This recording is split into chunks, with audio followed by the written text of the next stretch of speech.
Halløj, jeg hedder noget. Jeg har en blå hoodie, og jeg er lige kommet her til familien.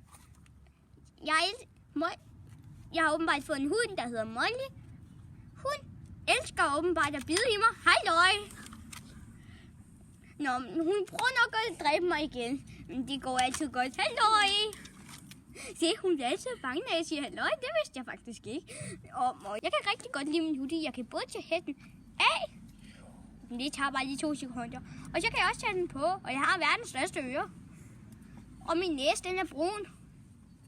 Og så har jeg verdens blødeste pels. Og så har jeg et eller andet mærkeligt hvidt mærke her.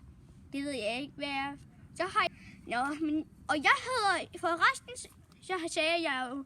Jeg kan ikke sidde op, at jeg hedder noget. Jeg har ikke lige fundet på et navn, jeg skal kalde mig endnu.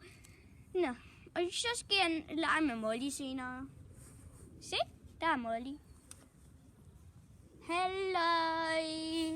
Nå, men vi ses.